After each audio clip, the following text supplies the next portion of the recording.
Olá, ouvintes da Swincast, eu sou a Beatriz Nantes. Aqui é Danilo Carvalho. Hoje a gente tem o grande prazer de conversar com o Marcelo Collet, esse que é um atleta que tem 2 participações paralímpicas, em 2004 em Atenas, em 2008 em Pequim, foi finalista nas 2 edições, atravessou o Canal da Mancha em 2010 e agora está se dedicando aí ao paratriatlo, um super atleta que a gente vai conversar aqui hoje.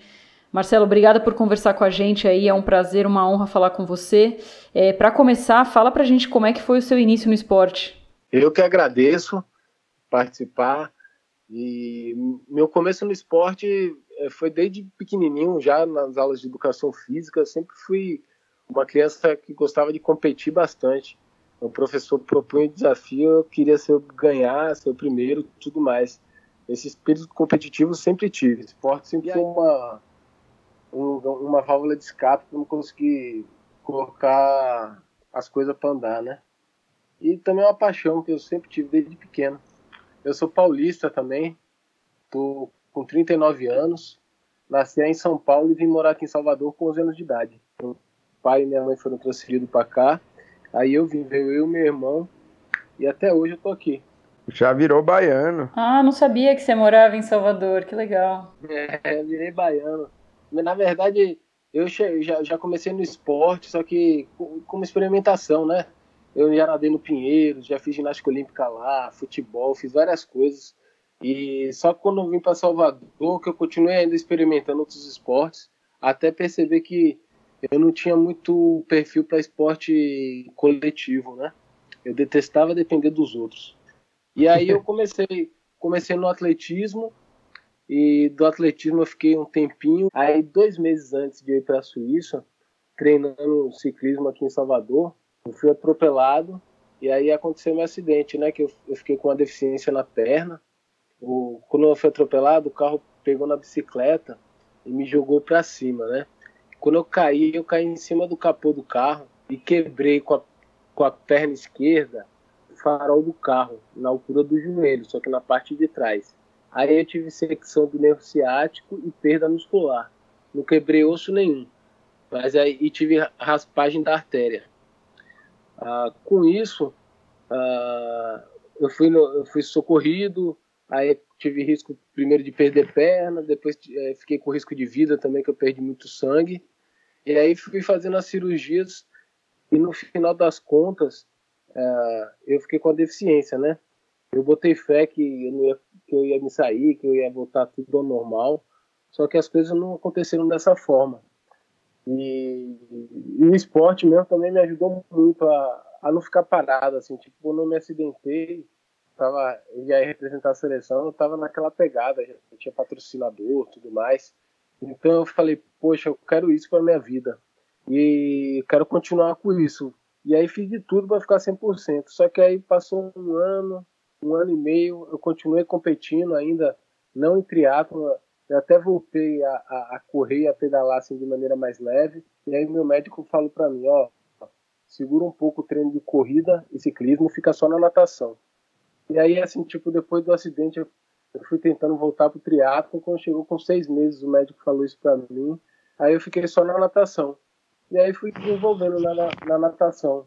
Passei, assim, fui atropelado em 98, o acidente foi em 98, aí passei 99 nadando, 2000 nadando. E aí, em 2000, eu já meio que tinha consciência que eu ia ficar com a deficiência, né? Só que eu estava competindo ainda as competições para pessoas convencionais, sem ser para pessoas com deficiência. E aí chegou em 2001, eu fui para a minha primeira competição para pessoas com deficiência, que foi no Norte e Nordeste. Eu fui muito com o pé atrás, porque eu acreditava que o esporte para pessoas com deficiência era só para reintegrar a pessoa para a sociedade, dar mais autonomia. Eu não achava que... Eu sempre pensei esporte de alto rendimento, buscando altas performances, buscando seleção. E eu não via isso no Paradesporto, porque, na verdade, eu não tinha esse conhecimento, né? Experiência. Aí, em 2001, teve uma competição para pessoas com deficiência, que foi o Norte e Nordeste de natação. Até aí eu só estava nadando as travessias, convencional, aqui em Salvador, algumas provas de piscina. E aí surgiu essa competição. Eu só fui porque foi passagem aérea de graça, ia ser uma competição em Recife, Norte e Nordeste lá. E aí eu fui com o pé atrás, achando que aquilo não era para mim. E aí quando eu cheguei, ainda achei que aquilo não era para mim. Me dei super bem na competição, mas não me identifiquei a priori, né? E dessa competição, eu fui convocado para a seleção brasileira, que é disputar o Mundial na Argentina, em dezembro de 2001. Aí eu fui para o meu primeiro Mundial paradesportivo. E aí eu tive noção do que é o paradesporto, vi que era alto rendimento, pude visualizar as Paralimpíadas de outra forma, e ali eu consegui retomar meu sonho que eu sempre tive no esporte, que foi interrompido com 17 anos, né? E ali eu pude voltar para o esporte através do paradesporto, na natação. Só que aí eu tive que me adaptar no sentido de que nas Paralimpíadas a prova mais longa que tem piscina é os 400 livre, né? Em Paralimpíada. Então eu tive que me adaptar a essa prova. Aí comecei a treinar, me desenvolver, e de 2001 que eu entrei na seleção, eu fiquei até 2012. Disputei 2 Paralimpíadas, que foi Atenas em 2004 e Pequim em 2008. E aí o Canal da Mancha chegou depois de Pequim. Eu já tinha participado das 2 competições mais grandiosas assim, que tem para um atleta de natação participar, que é uma Paralimpíada, eu já tinha vivido isso. E eu estava procurando uma ressignificação dentro do esporte, alguma coisa que me motivasse. Sabe quando você chega a uma hora que você fala assim, porra, você sabe que esporte é movido à motivação, né? E aí eu cheguei a determinado, depois das Paralimpíadas de Pequim, eu falei, porra, tô precisando de alguma coisa a mais. E aí o Canal da Mancha veio nesse sentido, que a gente já se conversava aqui dessa travessia, e você sabe que essa travessia é um mito entre os nadadores, é aquela coisa, tem gente que morre lá tentando. E aí eu vi a oportunidade e eu falei, porra, a primeira coisa que eu vou fazer na minha vida é que eu não sei se eu vou conseguir chegar ou não, tá entendendo? Nunca tinha passado mais do que 3 horas nadando. Aí eu falei, poxa, esse é um desafio bom. E aí aquilo me motivou, me deu muito tesão, assim, de falar, porra, vou me propor a isso, vou fazer um projeto. E ali eu comecei um projeto de poder fazer a travessia. E aí fui procurando as pessoas certas, as pessoas que me levaram, a equipe toda, né, que foi meu treinador aqui, Murilo Barreto, né? Aí eu chamei o Igor de Souza, que foi sensacional, assim, foi um cara que botou muito combustível para eu poder ficar motivado para fazer a travessia. E aí foi lindo, né? Foi a travessia foi mais do que assim, tipo, um desafio, foi uma experiência de vida que eu levo para mim até hoje. Assim. Que show! Eu assisti o filme, né, o documentário, e é impressionante, assim. Até uma coisa que eu queria te perguntar do Canal da Mancha, depois eu vou voltar mais lá no começo, mas já que você tocou nesse assunto, o Igor aparece a todo momento ali falando que pode ser muito pior, que o tempo tá horrível, que não sei o quê, e em todo momento você parece bem sereno, assim, você parecia que tava super feliz de estar ali, sabe? Mesmo sabendo que a coisa podia ser muito dura e podia não dar certo, né? Foi isso mesmo? Foi, na verdade, eu tava assim, tava feliz, mas eu tava, desculpa a palavra, eu tava com o cu na mão, porque a gente chegou ali um tempo antes, eu tinha vivido uma experiência muito boa que eu fiz com o Thiago Sato em 2010 mesmo, que foi 12 horas lá no Paranoá. E ali para mim foi muito duro, porque eu saí de Salvador e num dia para fazer esse desafio no outro, não me adaptei. Saí de água, aqui em Salvador é difícil ter água gelada, e fui nadar numa água, lá no Lago Paranoá, tava 19, 20 graus. Aí eu sofri demais. E aí quando eu cheguei lá no Canal da Mancha, os 10 dias antes, foi muito importante a parte de aclimatação. E foi só lá que eu vi que isso era importante, assim, tipo, o Igor falava tudo mais, mas eu só senti a importância disso lá. E aí a gente chegou lá, e aí deu nossa semana, começou a semana, né, para poder fazer. Eu cheguei como segundo nadador. E quando a gente chegou lá, a gente recebeu a notícia que o primeiro nadador tinha desistido, porque ele sentiu que não ia dar para ele. E aí eu pulei, fui ser o primeiro nadador. E aí quando começou a semana, logo no domingo de noite, minha semana ia começar a segunda e até outra segunda. O cara falou, até sexta não tem tempo bom. E aí eu já fiquei tenso. mas parecia um filme, literalmente, assim, eu tava vivendo aquilo ao máximo, tá entendendo? Aquela tensão de, porra, você vai de noite, não vai de noite, será que vai rolar dia pra mim ir? Se não rolar, o Thiago Sato já tinha tomado, o Thiago Sato foi o primeiro cara a tomar na cabeça lá, de chegar na semana dele e ele não nadar. E ele deu super sorte que na minha semana ele conseguiu uma vaga, tanto que ele foi depois de mim. Então, eu tava com esse medo de não conseguir nadar. E o Thiago tava lá também, tava nessa expectativa, porque ele vinha depois de mim. Então, a gente ficou naquela expectativa, vivendo tudo aquilo. Quando chegou na semana, os treinos começaram a baixar. O Igor sempre fez esse papel, assim, tipo, pra gente não relaxar, tá entendendo? Olha, não relaxem, cara no Canal da Mancha como a coisa mais difícil. Se passar fácil, passou. Mas encare, porque tem muita gente que chega lá e quebra a cabeça, tá entendendo? Não é porque você quer. E eu percebi tudo isso no Canal da Mancha lá, que você fica à mercê do tempo e à mercê de um trabalho de equipe bom e de dar tudo certo no dia, não quebrar nenhum, assim, por exemplo, entrar uma frente fria que te joga para cima do barco. Porque, na verdade, o problema lá é a ventania, né? Começar a ventar bastante. Tanto que chegou na segunda, abriu uma janela de 9 horas de tempo bom. Aí o cara perguntou, e aí, Igor, seu nadador vai? Aí o Igor falou que não ia, que achava que eu era nadador para 13 horas, e não queria me arriscar. Aí chegou na sexta-feira, na quinta-feira, às 7h30 da noite, ligaram lá pro Igor, e o Igor falou, ó, amanhã se prepara que amanhã você vai. Assim, tipo, para as pessoas que vêm falar, porra, às 7h30, mas eu já tava ali a semana inteira preparada para o que fosse, tá entendendo? E o Igor preparou muita gente para isso. Ele falou, ó, se tiver que levantar de madrugada para ir fazer a travessia, eu tava preparado para isso, mas assim, tipo, meio contragosto. Eu falava assim, pô, treinei pra caramba para chegar aqui no Canal da Mancha e fazer a travessia toda de noite, sem enxergar nada, que zorra é essa? Eu não vou curtir nada. Mas aí o Anjo da Guarda foi bom. E você acredita que a travessia foi no dia do meu aniversário, que abriu o tempo bom? E aí eu fiz na sexta-feira, dia 17 de setembro de 2010, eu atravessei. Foi maravilhoso. Agora, você, assim, o seu único treino em água gelada foi esse de Brasília? Você não... Eu ia te perguntar justamente disso, porque você, pelo filme, você não pareceu que engordou muito. Você é magrinho, né? E muita gente engorda bem, né? Como é que foi essa parte de preparar pro frio?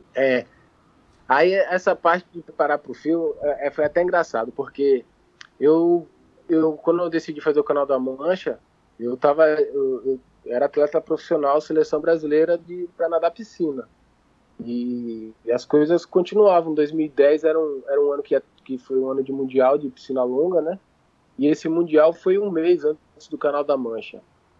E se você se relembrar, 2010 foi a época dos trajes, né? Dos trajes que acabaram. Eles competiram em Pequim com os trajes, aí chegou, depois de Pequim, os trajes cessaram, né? E aí o pessoal foi todo para bermudinha, né? E para mim, o traje estava sendo muito bom, ia ser muito bom porque eu ia poder engordar um pouquinho e nadar as competições de um mês antes que eu ia disputar o Mundial. Só que aí tinham barrado os trajes, né? Então tava só bermudinha. Aí eu não podia engordar muito para não ter baixo rendimento na piscina, né? No Mundial de Piscina. E também não podia ficar muito magro, porque era perigo ali chegar um mês antes do Canal da Mancha e não conseguir engordar. E aí eu fiquei naquele meio termo, ainda disputei um pouquinho acima do peso mundial. E aí depois eu comecei um regime de engorda. O primeiro dia que eu cheguei lá no Canal da Mancha, que eu caí na água, eu não consegui enfiar a cabeça nem a mão para dentro da água. Eu fiquei desesperado. Eu falei, meu Deus, o que eu vou fazer aqui? Eu não vou conseguir nadar.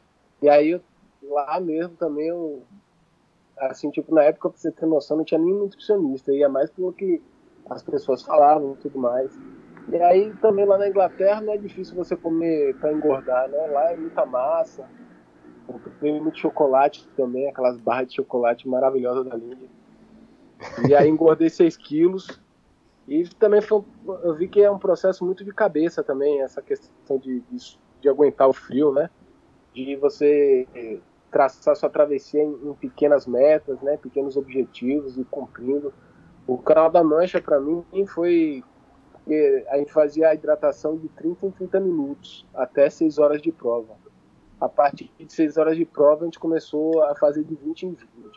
E meu objetivo sempre na travessia era chegar aos próximos à hidratação, chegar à próxima hidratação. E assim indo até poder chegar no Canal da Mancha. Aí eu fui assim, a travessia eu senti frio, assim, mas eu sempre ia desviando, né? Eu fui aprendendo muito porque a natação paralímpica me trouxe muito desse conhecimento de psicologia do esporte, a gente teve bons profissionais sempre auxiliando a gente.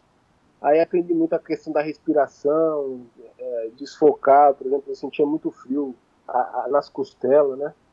E você tem noção como eu desviava os pensamentos. São coisas bestas, assim, mas que vão te levando. Quando eu sentia dor na costela, eu lembrava daquela música que tinha da novela Tieta, que era Tieta não foi feita na costela de Adão. Aí eu lembrava de costela, eu lembrava da Tieta, aí já vinha aquela novela, não sei se é de sua época, Bia, mas na minha época tinha a novela da Tieta, aí eu me lembrava da novela, aquelas dunas, aquelas praias quentes, aí você mudava o foco, tá entendendo? E assim ia.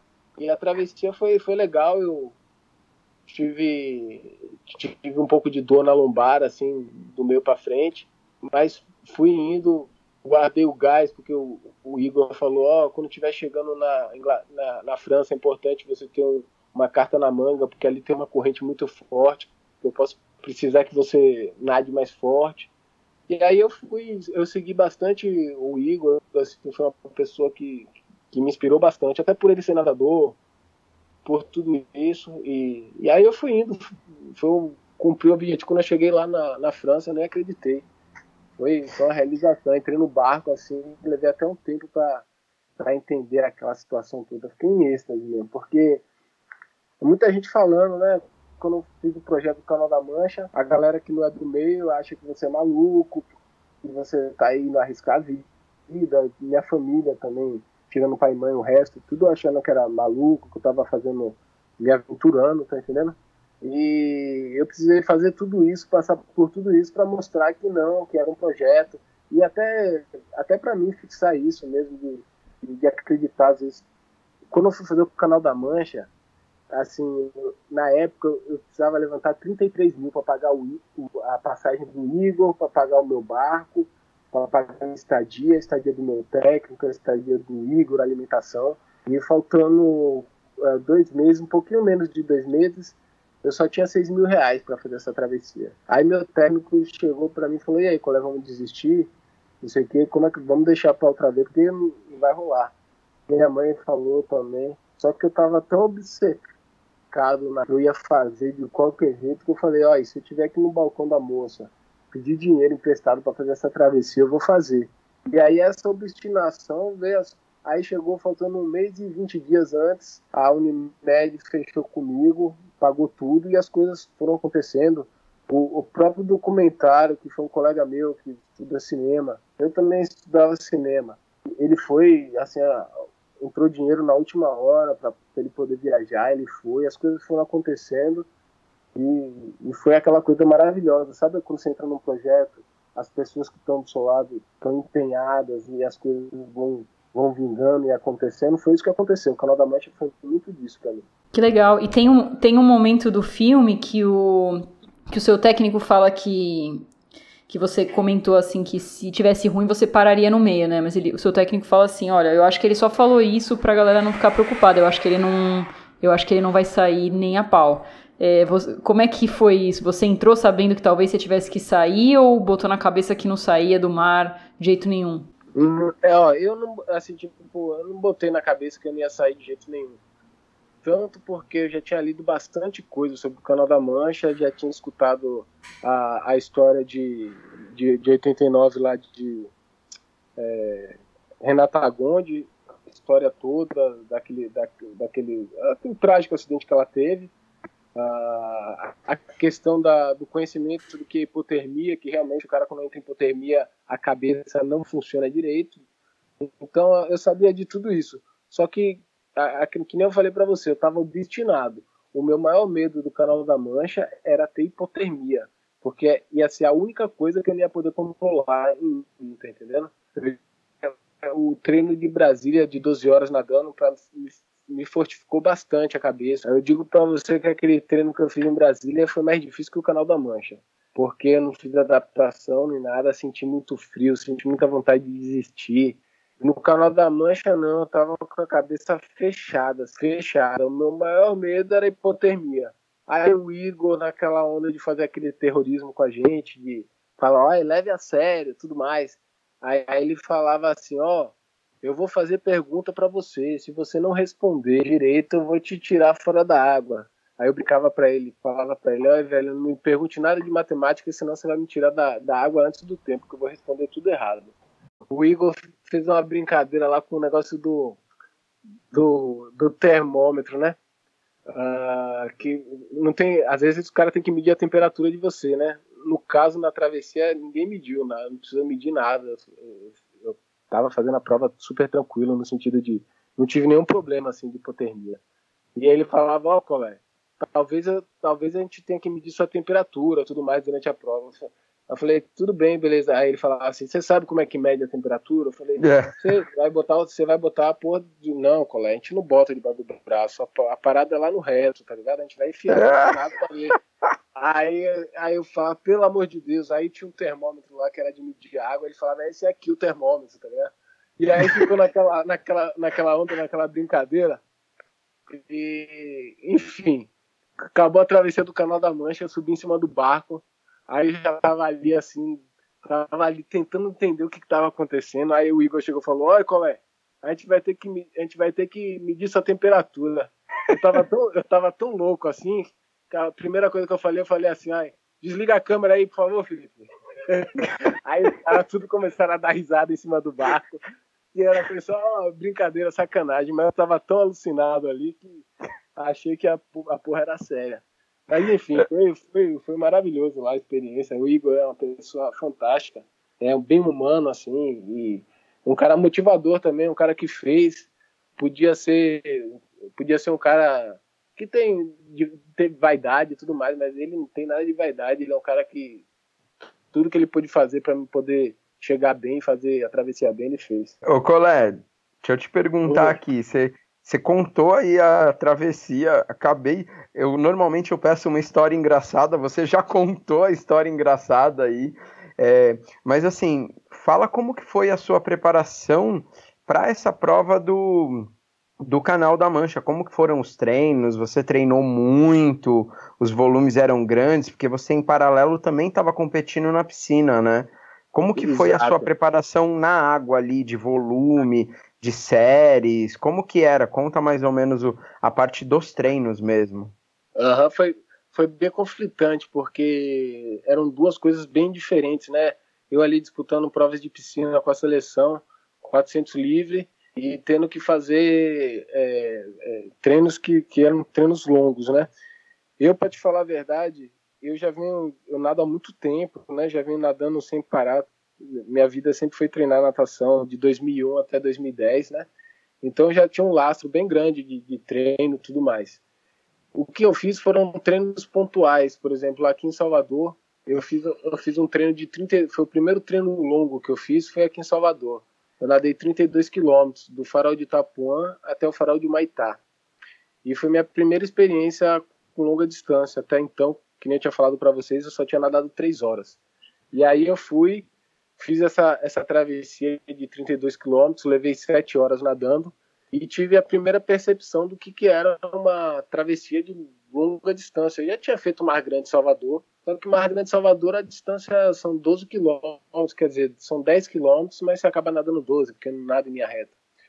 Enfim, é uma travessia que ela não é longa, ela não é tão curta, mas também não é tão longa. E ali esse treino foi a minha primeira experiência. Aí depois disso, eu fiz o treino de Brasília, que foram 12 horas nadando sem parar.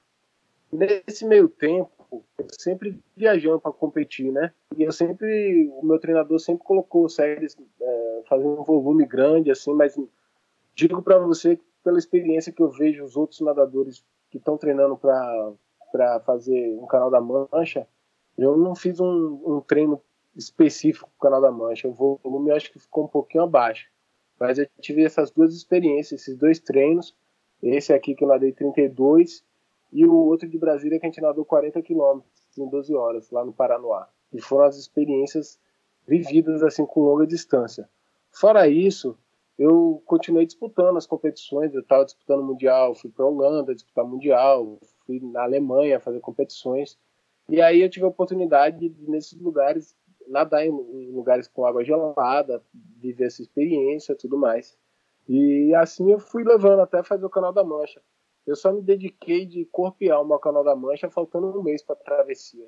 Que aí foi o momento que eu já tinha disputado o Mundial lá na Holanda, em 2010. E aí fiquei focado só no Canal da Mancha, me preparando com a parte de alimentação e tudo mais, e a parte de treinos. Legal.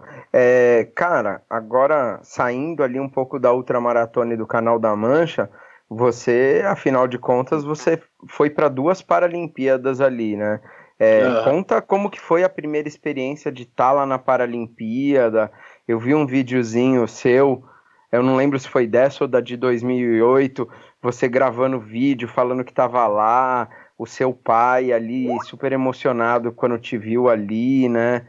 Conta o que foi a experiência da sua primeira Paralimpíada ali como atleta e como pessoa, como superação ali na sua história. Para mim foi uma realização de um sonho, né? Que eu falei para vocês lá no começo, eu sempre fui um moleque que, desde pequeno, dava trabalho pro meu pai, e parava na orientação, porque não conseguia concentrar na sala de aula, muita energia. O esporte conseguiu canalizar toda essa energia em algo bom, e eu gostava muito disso, tá entendendo? Quando comecei com 14 anos, pensando no esporte, de ser atleta, de representar o Brasil, e aí isso aí foi se desenhando para mim, eu fui conquistando tudo. E aí quando eu sofri o acidente, eu nunca fiquei remoendo muito assim, pô, por que isso aconteceu comigo? Quando aconteceu o acidente, a primeira coisa que veio na minha cabeça foi, porra, eu quero continuar a fazer o que eu gosto, quero representar a seleção, tudo mais. E aí eu fui indo. E foi uma época de minha vida, eu tinha 17 anos, aquela época que você está se descobrindo, tudo mais, cheio de vaidade. E eu demorei um pouco até entender que o paradesporto era um novo caminho, porque, que nem eu falei para você, eu achava que o esporte para pessoas com deficiência não era aquela coisa alto rendimento, não tinha aquela coisa bonita que eu sempre via no esporte. Eu achava que era uma coisa adaptada, que era uma coisa, sinceramente, vou falar para vocês, eu achava que era uma coisa de aleijado, eu não me via naquilo, tá entendendo? E aí eu precisei disputar um Mundial representando a seleção, assim, tipo, tudo foi indo porque as pessoas foram falando, vai lá, colega, vai ver, você não vai perder nada, vai. E eu fui indo. E aí, nesse Mundial de 2001, que eu tive noção, falei, porra, eu tive a compreensão que o paradesporto era alto rendimento, eu pude valorar as Paralimpíadas de outra maneira, e eu falei, pô, aqui eu vou estar representando o mesmo país, a mesma medalha que os olímpicos ganham é o que a gente ganha, tudo mais. A estrutura de Paralimpíada me encantou demais, sabe? E aí quando eu pude conseguir minha primeira convocação em 2004, eu não me esqueço quando eu entrei no estádio olímpico, assim, foi de arrepiar, assim, o estádio olímpico lá na Grécia lotado, meus pais foram, e quando eu entrei lá eu falei, porra, tenho a certeza que tudo que eu passei valeu a pena, e a felicidade de viver tudo aquilo. A Olimpíada e Paralimpíada é o ápice para o atleta. A Vila Olímpica, nossa, uma vivência maravilhosa. Ali é a Disneylândia do atleta. Você está convivendo com atletas do mundo inteiro, participando de uma estrutura assim, fantástica, conhecendo aquela coisa do ego do esporte, da modalidade, acaba, tá entendendo? Porque mistura tudo. Então você está ali vivendo paraíso, né? Todo mundo no máximo, todo mundo os melhores do mundo. E, porra, é muito bom, é muito bom. É uma sensação que jamais eu vou esquecer. Tem uma perguntinha aqui. Qual que era a sua classe na natação ali paralímpica, né? E depois eu também vou pedir até para você explicar as classes no paratriatlon, né? Para os ouvintes entenderem. Pronto, na natação, a minha classe era S10. Na natação, a gente tem 13 classes, perdão, 14 classes. De S1 a S10 são pessoas com deficiência física. De S11 a S13 são pessoas com deficiência visual. E o S14 são pessoas com deficiência intelectual. A minha categoria era o menor grau de deficiência.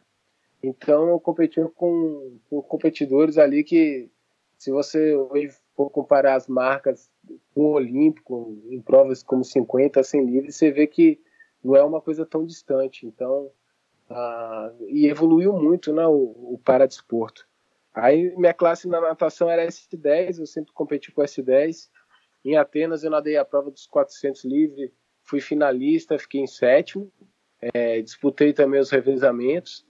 Em Pequim eu disputei também os 400 livre, consegui uma colocação a mais, fui para a final, fiquei em sexto, e disputei também os revezamentos. Legal. No triatlon, o triatlon é um esporte o paratriatlon é um esporte um pouquinho mais novo.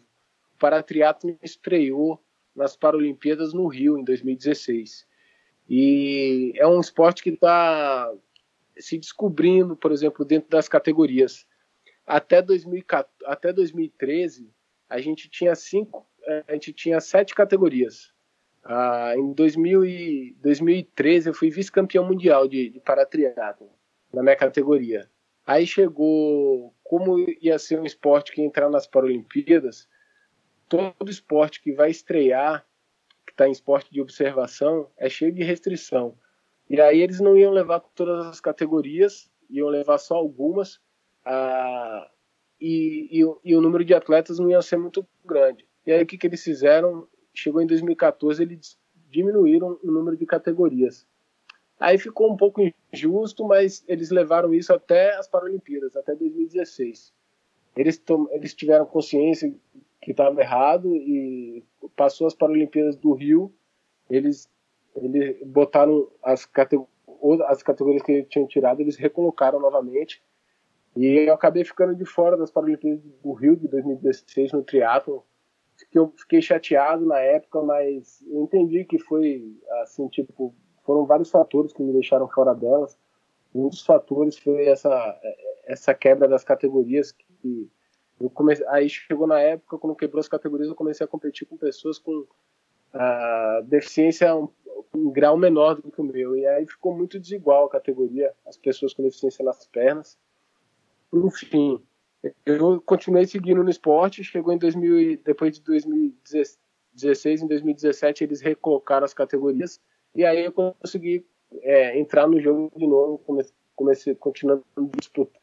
Nunca saí da seleção, sempre disputando com a seleção, mas aí eu consegui voltar a ter melhores resultados, estar ali entre os 5 do ranking mundial. E aí eu estou nessa luta aí para tentar ir para Tóquio. Não vou mentir para você que a situação já estava bem ruim para mim se as Paralimpíadas fossem agora, muito pela... Não sei se vocês souberam, mas eu fiz uma cirurgia de amputação de perna eletiva. Eu amputei meu pé em 2017. Depois do meu acidente, em 98, eu fiquei com a deficiência na perna esquerda, né? Só que eu fiquei com a perna, só que do joelho para baixo eu não tinha nem sensibilidade nem mobilidade. Aí eu passei 19 anos com essa perna, sem movimentar e tendo alguns probleminhas. Aí, em 2012, quando eu voltei pro triatlo através do paratriatlo, eu corria com o pé e tudo mais, com órtese, me machucava bastante. E aí em 2017 eu optei, por indicação do médico e por decisão própria, tirar o meu pé fora, o pé esquerdo. Só que foi uma decisão ali no meio de um ciclo olímpico, né? Quando eu fiz a cirurgia, eu fui muito ousado em fazer ela. Eu devia, na verdade, ter esperado passar o ciclo. Só que eu não quis esperar. Eu disputei em 2017, fiz da final do Mundial, aí acabou a final do Mundial, eu já tirei o pé logo, tive uma adaptação boa com relação às próteses e tudo mais, só que aí foi muita novidade, tive alguns probleminhas, enfim, pra você ter noção, eu tô me adaptando até hoje, mas já, assim, não me arrependo, foi uma mudança de vida para mim. Eu só não fiz, assim, tipo, amputação da perna antes, muito porque eu não fui levado a esse conhecimento tudo. Eu já tinha disputado 2 Paralimpíadas, quando falavam assim, porra, por que você não tira o pé e bota uma prótese, você vai correr muito mais. Já pensou você correndo com aquela prótese que parece uma mola? Então eu ligava a amputação somente a ganhar vantagem no esporte. Eu falei, porra, eu não vou tirar um pé só para ganhar vantagem no esporte. É doideira demais. E aí, quando eu conheci meu médico, que ele me propôs eu fazer amputação, ele me explicou que a amputação não seria para ganhar qualidade, não é só para você ganhar vantagem no esporte. Isso eu tinha consciência que eu ia ganhar, mas eu ia ganhar mais qualidade de vida no dia a dia, de andar melhor, ter uma marcha melhor, enfim. No dia que eu fui me consultar com ele, eu decidi fazer essa amputação, e aí me preparei para fazer. Aí me preparei para fazer quando eu acabasse a última etapa do Mundial, né, a grande final. A etapa do Mundial acabou em setembro, aí em outubro eu fiz a cirurgia. Aí 2018, que seria um ano de adaptação, eu já voltei, já em junho eu já estava competindo, já disputando o Mundial, já na Itália. Aí eu segui em frente e estou nessa correria aí de alto rendimento, de tentar me classificar para Tóquio. Não está sendo fácil, muito por causa da falta de apoio. Até o final de 2018 eu estava com o Bolsa Atleta do pódio, né? Estava com o Bolsa Pódio. Aí chegou em 2019, entrou o governo novo, a minha bolsa foi cortada e eu não consegui renovar ela. E aí fui tentando 2019, aí chegou no final do ano, não consegui mais segurar, né? Tava só com patrocinador, não estava conseguindo pagar minhas contas. E aí comecei a trabalhar. Aí meio que, assim, tipo, foi um baque bem grande para mim, assim, no sentido que, desde moleque, sempre vivi do esporte, sempre vivi disso, né? Alto rendimento. E chega uma hora também, não tô falando que eu tô, se eu não tivesse, eu não estaria aí dando na lida, não estaria bem no ranking mundial. Quer dizer, hoje em dia, eu já tive melhor no ranking mundial, mas assim, tipo, a minha situação hoje tá difícil, eu não conseguir me classificar, mas eu tô aí tô no ranking mundial e tô disputando as provas, mas não tô conseguindo segurar a onda, porque preciso pagar a conta de escola e tudo mais. Eu não gosto de ficar falando muito nisso, porque parece que eu fico chorando e tudo mais. Mas vocês que são atletas, vocês conhecem a realidade. Alto rendimento é aquilo ou não é, tá entendendo? E agora eu tô ficando para trás por causa disso. Mas o esporte continua em mim, eu tô aí tentando seguir, correndo atrás. Eu sou uma pessoa que não sou muito bom de me divulgar. Hoje em dia, os atletas precisam ter isso muito bem definido para poder honrar os patrocinadores. Os patrocinadores querem você aparecendo, querem você em boas ações. E eu não sou muito bom dessa parte de divulgação. Eu acredito que se eu fizesse isso bem, eu acho que tudo seria melhor para mim, até no sentido de oportunidades. Enfim, eu estou seguindo no esporte, aí vou tentar minha classificação para Tóquio ano que vem. Agora com esse adiamento, a possibilidade aumentou, mas não vai ser fácil. E independente disso, eu vou continuar meus objetivos no esporte, assim, eu tenho muita vontade de fazer um Ironman, ainda que eu não fiz, que é uma prova que me encanta bastante. Gosto muito dos desafios. O Canal da Mancha não é uma coisa morta para mim ainda. O Canal da Mancha é um lugar que eu tenho vontade de voltar ainda para fazer um desafio maior ainda, que é fazer ir de volta. Só que é um projeto ainda que eu ainda não tenho ele amarrado, não sei quando é que eu vou fazer. Tem outras coisas que eu quero fazer antes, que é o Ironman. A gente também no triatlo tem outras provas maiores que é Ironman, que é o Ultraman, que também me encanta. Enfim, eu tô seguindo a vida aí e vou tentar ir Tóquio. Não rolou Tóquio, eu vou me focar nesses desafios de fazer provas mais longas e de resistência. Pô, muito legal esse papo com você, história incrível, né? E essa tua vontade de fazer todas as provas que aparecerem na frente, quanto mais difícil for, Canal da Mancha de volta, enfim, não tem nem muito o que falar aqui pra você. É incrível mesmo a força que você tem aí, a vontade de seguir no esporte, né? Incrível. Eu gosto, é uma coisa que me movimenta desde moleque, assim. E até, pra você ter noção, eu quase me formei em cinema, né? Faltou pouco para me formar. Eu tranquei a faculdade faltando 2 semestres. Eu já estou repensando isso tudo que eu estou vivendo agora. Eu estou pensando em recomeçar. Que a vida é cheia de recomeço. Para mim sempre foi assim. Estou pensando em voltar a estudar novamente. Estou pensando em fazer uma faculdade de educação física, que eu já vi que é o caminho, é o lugar que eu me sinto à vontade, que o pessoal me reconhece. Hoje em dia eu vejo muito o papel de referência que eu tenho, e eu falo assim, nem tanto para mim, no sentido de ser pedante nesse sentido, mas eu vejo que quando eu tirei a perna, o que foi de gente do Brasil inteiro me mandando mensagem, nem que amputar a perna, querendo saber como é que é os primeiros passos, coisas que nem eu sabia como era, tá entendendo? Que eu tava vivendo, mas que as pessoas buscam ali em pessoas que estão no esporte, na clínica minha que eu fiz amputação, tantas pessoas lá me vendo, assim, buscando ali a força para continuar. A minha amputação foi totalmente diferente, que muita gente que amputa de uma hora para outra, assim, tá tudo bem, de repente tem que amputar. A minha foi uma amputação eletiva, e isso é muito importante para as pessoas que estão ali vivendo aquilo, a buscar. Eu fui buscar em outras pessoas. Eu fui buscar num cara que chama Roberto Coelho, que foi a livre que eu fiz aquele dia lá, que talvez você tenha visto. Ah, que foi um cara que amputou a perna também eletivamente, que teve um acidente de avião. O pé dele não prestava mais, ele estava infeliz e pediu para tirar o pé. E ele foi um cara que foi referência para mim, que também é esportista, fazia kitesurf e tudo mais. E foi uma pessoa que entrei em contato, que me falou as coisas. Porque quando eu fui fazer a amputação de pé, é meio que foi meu. Gosto de fazer muito um paralelo com o Canal da Mancha, porque a mesma coisa do Canal da Mancha, você treina, você sabe que é uma. Eu sabia que eu tinha fé que ia dar tudo certo, mas você não sabe se vai dar tudo certo, sabe? Você sempre fica com aquela duvidazinha atrás. Mas a fé, a obstinação, tudo leva as coisas a acontecerem, né? E a amputação foi assim. E eu botei a autoestima ali na metade. Quando eu comecei a botar a prótese ali, depois de 3 meses, comecei a andar, eu falei, porra, que maravilha, foi melhor do que eu imaginava. E hoje em dia eu tô super feliz que as coisas, tudo que eu faço, estão bem melhor do dia a dia. E no esporte também melhorou. Eu passei, imagine aí, eu passei 2 Paralimpíadas vendo a galera correndo com aquela lâmina assim. E dali, pô, daqui a pouco era eu, já tava ali. Primeiro dia que eu botei a lâmina lá em São Paulo, que fiz minha amputação toda em São Paulo, né? Processo de recuperação. Aí é muito no CT. As minhas primeiras corridas foi lá no CT Paralímpico. Foi maravilhoso botar aquela lâmina e sair correndo. Então, foram muitas mudanças, muita coisa nova acontecendo. E que tá acontecendo ainda.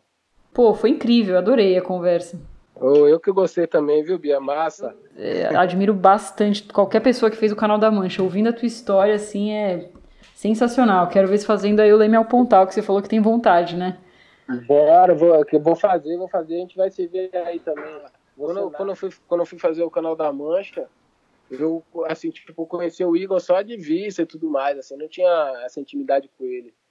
E uma das coisas que eu fiz questão de levar foi meu treinador mesmo, porque era a pessoa que me conhecia ali há anos nadando. O Igor sabia mais do que falavam e tudo mais, e aí ele foi me conhecendo mais lá. Mas foi uma pessoa super legal, mas o papel do treinador é sempre importante. Na minha vida, eu tive grandes treinadores que marcaram minha vida mesmo. Show. Parabéns pra você, Danilo. Tamo junto aí também. Não, show. Muito obrigado mesmo aí pela atenção aí, por disponibilizar seu tempo. Espero que você consiga se readequar aí nos treinos da forma que você gostaria e consiga mais uma vez aí representar nosso país, defender as nossas cores aí, a nossa bandeira, com certeza com muito orgulho aí, muita raça. Opa, vamos lá. Boa. Para terminar aqui, Colé, só se você quiser deixar um recado aí para os nossos ouvintes, a gente tem bastante nadador e bastante maratonista aquático que escuta a gente. Eu queria deixar um recado que a natação é um esporte maravilhoso. Só quem sabe o que é estar no mar ou estar num rio competindo, se desafiando, nem muito pela competição, mas mais pelo desafio pessoal de você cada vez chegar mais longe e ter esse processo de autoconfiança, de autopercepção mesmo. Quero mandar um abraço pra galera e boas braçadas. A gente se vê aí pelo esse marzão, pelos rios e pelo Brasil. Show, valeu. Show. Brigadão. Valeu, hein? Valeu, gente.